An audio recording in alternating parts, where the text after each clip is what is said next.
Students, तो आज इस वीडियो में हम लोग शुरू करने जा रहे हैं acid basis and salts chemistry class 10 का नेक्स्ट पार्ट, जिसको हम बोलते हैं इंडिकेटर्स।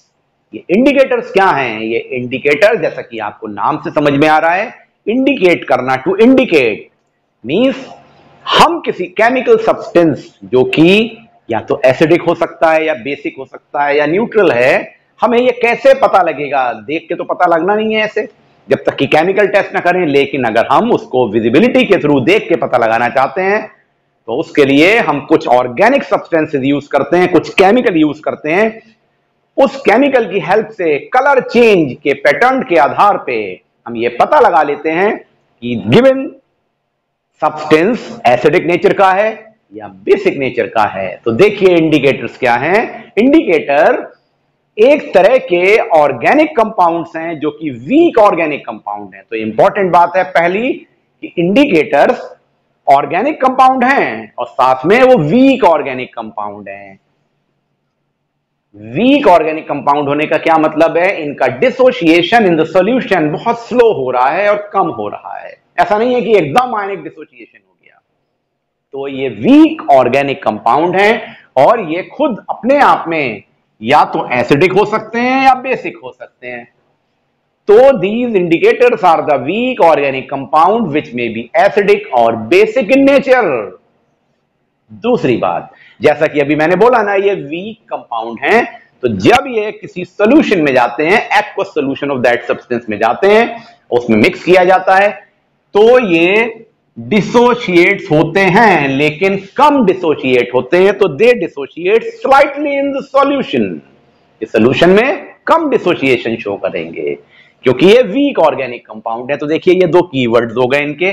और क्योंकि लेस डिसोशिएशन हो रहा है तो वहां पर कंप्लीट आयनिक स्टेट तो आएगी नहीं, तो कुछ आयनिक स्टेट होती है, यानी आयंस, और कुछ अनडिसोशिएटेड मॉलिक्यूल सॉल्यूशन में प्रेजेंट रहते हैं, यानी पार्शियल डिसोसिएशन होता है। तो आयनिक स्टेट भी होती है और मॉलिक्यूलर स्टेट भी होती है, और उनमें जो आयन प्रोड्यूस होते हैं उससे एक स्पेसिफिक कलर आ जाता है, और ions have a specific colour, जिसकी हेल्प से हम इंडिकेटर्स के बारे में पता लगा लेते हैं कि ये एसिडिक प्रॉपर्टी को दे रहे हैं कि बेसिक प्रॉपर्टी को दे रहे हैं, यानी उस कलर चेंज के पैटर्न से हमको पता लगता है। तो the colour of ion produced depends upon one factor there that we say hydrogen ion concentration, और जिसको हम कहते हैं pH value of the medium। अब देखिए हमने पढ़ा हुआ है एसिडिक सब्सटेंस में हाइड्रोनियम आयन या हाइड्रोजन आयन रिलीज होते हैं और वो बेस से रिएक्ट करते हैं, वाटर बनाते हैं, या एल्कली से OH का रिलेशन आता है। तो जो इंपॉर्टेंट बात आई वो आई हाइड्रोजन आयन कंसंट्रेशन। ज्यादा हाइड्रोजन आयन कंसंट्रेशन है सॉल्यूशन में या कम हाइड्रोजन आयन कंसंट्रेशन है, उससे, उसकी हेल्प से colour of the ion decide हो जाता है और उससे कलर चेंज पता लग जाता है, जिससे हम इंडिकेट कर देते हैं कि ये एसिडिक मीडियम में है कि बेसिक मीडियम में है कि न्यूट्रल है।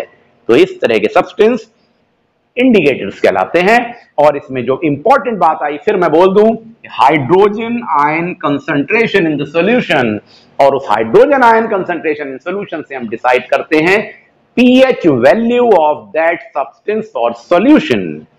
तो मीडियम की पीएच क्या होगी, इसको हम हाइड्रोजन आयन कंसंट्रेशन के रिस्पेक्ट में पता लगाते हैं। किसी भी मीडियम की पीएच या तो एसिडिक हो सकती है या बेसिक हो सकती है या न्यूट्रल हो सकती है। तो अब हम लोग वेरियस इंडिकेटर्स के बारे में पढ़ेंगे और पीएच के बारे में डिटेल में पढ़ेंगे।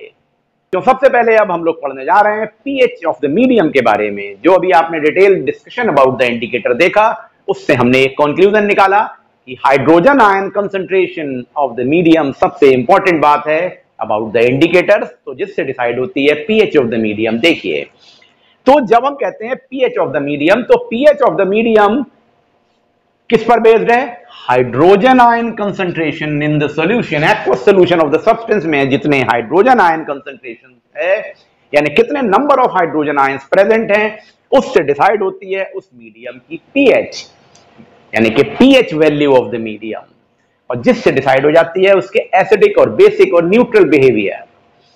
तो pH is calculated mathematically by negative logarithm, मतलब अगर हम लॉग निकाल रहे हैं नेगेटिव वैल्यू में, negative logarithm of hydrogen ion concentration with the base 10। देखिए बेस 10 ली गई है लॉग में और हाइड्रोजन आयन कंसंट्रेशन ले रहे हैं किसका, उस सब्सटेंस में प्रेजेंट हाइड्रोजन आयन जितने भी हैं उसमें हम नेगेटिव लॉगरिथम ले रहे हैं विद द बेस 10, और ये उसका फॉर्मूला हो गया। तो pH of the medium is of pH scale जिसे हम बोलते हैं is equal to minus log with the base 10 of the hydrogen ion concentration होता है। ये फॉर्मूला कहां से बना है ये आपको वरी करने की जरूरत नहीं है। और दूसरी बात, जो हाइड्रोजन आयन कंसंट्रेशन है उसको मोल पर लीटर में एक्सप्रेस किया जाता है, यानी कि लीटर का यूनिट और भी कोई हो सकती है, सीजीएस में, एसआई में, व्हाटएवर, पर ये मोल पर लीटर में कंसंट्रेशन को एक्सप्रेस किया जाता है। अब देखिए, तो यहां पे हाइड्रोजन आयन कंसंट्रेशन वेरी करता है किसी भी सॉल्यूशन में 10 to the power -1 mole per decimetre cube से 10 to the power -14 mole per decimetre cube की रेंज में। क्या रेंज मैंने बोली? The hydrogen ion concentration in a solution में ranges from 10 to the power -1 mole per decimetre cube to 10 to the power -14 mole per decimetre cube. और उसी की basis पे जब आप ये वैल्यू यहां रखेंगे तो आपको पीएच ऑफ दैट मीडियम पता लग जाएगी, जो 1 से लेके 14 तक रेंज करेगी। तो अगर 10 टू द पावर -1 कंसंट्रेशन है हाइड्रोजन आयन का तो 1 पीएच होगी, और इस तरह से बढ़ती चली जाएगी, जिसकी अभी टेबल बना के दिखाता हूं मैं आपको। और अगर 10 to the power -14 mole per decimetre cube की कंसंट्रेशन पे आ जाएंगे तो पीएच आ जाएगी 14, और ये रेंज पूरी चलती है जिसे हम कहते हैं pH value of the medium. तो जो आपने अभी हाइड्रोजन आयन कंसंट्रेशन के रिलेशन में पीएच को देखा, उसको और जरा इलेबोरेट करके बिल्कुल क्लियरली समझ लें। तो देखिए क्या होता है, जैसा मैंने बोला, हाइड्रोजन आयन कंसंट्रेशन और पीएच का रिलेशन है नेगेटिव लॉगरिथमिक वैल्यू के रिलेशन में, यानी कि हम पीएच को निकालने के लिए क्या करते हैं, हाइड्रोजन आयन कंसंट्रेशन को विद द बेस 10 में लॉग निकालते हैं नेगेटिव वैल्यू के साथ में, तो रिजल्ट हमारे सामने पीएच की फॉर्म में आ जाता है। तो देखिए, अगर concentration 10 to the power -1 mole per decimetre cube है हाइड्रोजन आयन का किसी एक्वस सॉल्यूशन में, तो पीएच होगी 1। अगर 10 to the power -2 hydrogen ion concentration है तो पीएच होगी 2, और अगर 10 to the power -3 hydrogen ion concentration है तो पीएच होगी 3, एंड सो ऑन। यहां से चलते चलते हम 7 पे जब आते हैं तो हम देखते हैं अगर hydrogen ion concentration 10 to the power -7 हो जाएगा तो पीएच हो जाएगी 7, और आगे बढ़े तो 10 to the power -8 hydrogen ion concentration पे पीएच होगी 8। सिंपल सा रिलेशन है नंबर्स में। होते होते एंड आ जाता है इसका 10 to the power -14 hydrogen ion concentration, और उस समय पीएच होती है 14। तो ये रेंज 1 से 14 तक क्यों है, और 7 का क्या रिलेशन है 1 से 7 और 7 से 14? आइए इस बात को समझ लें। जैसा कि अभी हमने हाइड्रोजन आयन कंसंट्रेशन के रिलेशन में पीएच को देखा, तो अब एक बात बिल्कुल क्लियर कर दें, वाटर जो होता है ना, प्योर वाटर जिसमें मिनरल्स वगैरह नहीं है, प्योर वाटर है, उसमें उसका बिहेवियर न्यूट्रल होता है। क्या मतलब है इसका? प्योर वाटर जब आयोनाइज होता है तो वो equal number of hydrogen ion and hydroxyl ion produce करता है, यानी H आयंस का, H पॉजिटिव आयंस का कंसंट्रेशन OH नेगेटिव आयंस के कंसंट्रेशन के बराबर होता है। तो जब इसको स्टडी करा गया है तो देखा गया कि दोनों का कंसंट्रेशन यानी hydrogen ion concentration and hydroxyl ion concentration in the pure water is equal, और ये कंसंट्रेशन हमेशा 10 to the power -7 mole per decimetre cube आया। 10 to the power -7 mole per decimetre cube in pure water, मतलब 10 to the power -7 hydrogen ion है, 10 to the power -7 mole per decimetre cube OH ion है at 25 degree Celsius. तो इनका ionic product निकाला गया, मतलब उनको मल्टीप्लाई किया गया है तो टोटल। तो देखिए, जिसे हम बोलते हैं ionic product of water KW is equal to H+ into OH-, तो ये बन गया 10 to the power -7 into 10 to the power -7 means 10 to the power -14 आ गया हाइड्रोजन के आयन का कंसंट्रेशन, जिसे हम कहते हैं आयनिक प्रोडक्ट ऑफ वाटर। तो सिंपल सा कंक्लूजन ये आया कि रेंज क्या बनेगी, 10 टू द पावर -1 से 10 टू द पावर -7 की रेंज में हाइड्रोजन आयन कंसंट्रेशन है, और 10 टू द पावर -7 से 10 टू द पावर -14 यानी फिर वही 10 टू द पावर -7 के रिलेशन में OH आयन कंसंट्रेशन है और दोनों इक्वल हैं, तो रेंज हमारी चलेगी 10 टू द पावर -1 से 10 to the power -14 hydrogen ion concentration, और उसी रिलेशन में फॉर्मूले से pH आ जाएगी 1 से 14, और 7 is the pH of water होती है जो कि न्यूट्रल इफेक्ट शो करता है। तो ये क्रॉस लिमिट आ गई। न्यूट्रल इफेक्ट pH 7 पे होता है जिसमें hydrogen ion concentration 10 to the power -7 है।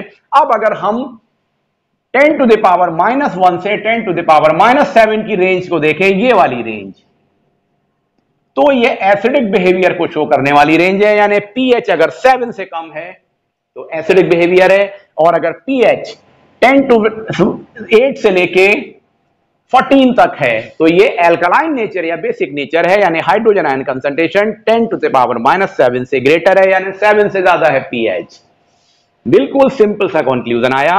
अगर हम इधर को चलें, means hydrogen ion concentration decrease होकर 10 टू द पावर -1 की तरफ आ रहा है, तो एसिडिक बिहेवियर इंक्रीज हो रहा है, मतलब ये लेस एसिडिक होगा, यहां पे मोर एसिडिक होगा। जिसकी pH 6 होगी वो लेस एसिडिक होगा, जिसकी pH 2 या 1 होगी वो ज्यादा एसिडिक होगा। इंक्रीजिंग ऑर्डर है। इसी तरह से अल्कलाइन या बेसिक नेचर का इंक्रीजिंग ऑर्डर टुवर्ड 14 है, तो जिसकी pH 14 है वो हाईली अल्कलाइन है, जिसकी pH 8 या 9 है वो लेस अल्कलाइन है। आई थिंक आपको यह बात समझ में आ गई होगी। हाइड्रोजन आयन कंसंट्रेशन और pH का रिलेशन है, उससे इंक्रीजिंग और डिक्रीजिंग ऑर्डर ऑफ एल्कलिनिटी और एसिडिटी ऑफ द मीडियम और pH जिसके रिलेशन में होती है, और उसका relation simply hydrogen ion concentration से है इस रिलेशन पे, क्योंकि वाटर की pH न्यूट्रल है। तो स्टूडेंट्स, आपने इस वीडियो में about the hydrogen ion concentration and pH के बारे में पढ़ा, जो कि बहुत इंपॉर्टेंट पार्ट ऑफ इंडिकेटर था। नेक्स्ट वीडियो में हम लोग, जो कि फाइनल वीडियो होगा एसिड बेस एंड सॉल्ट का, उसमें डिफरेंट और एस्पेक्ट्स ऑफ द इंडिकेटर और वैरायटी ऑफ इंडिकेटर्स के बारे में पढ़ेंगे, और उसका इंडिकेटर्स जो होते हैं उनकी हेल्प से कलर चेंज और इस pH का क्या रिलेशनशिप है इसको समझेंगे। Thank you.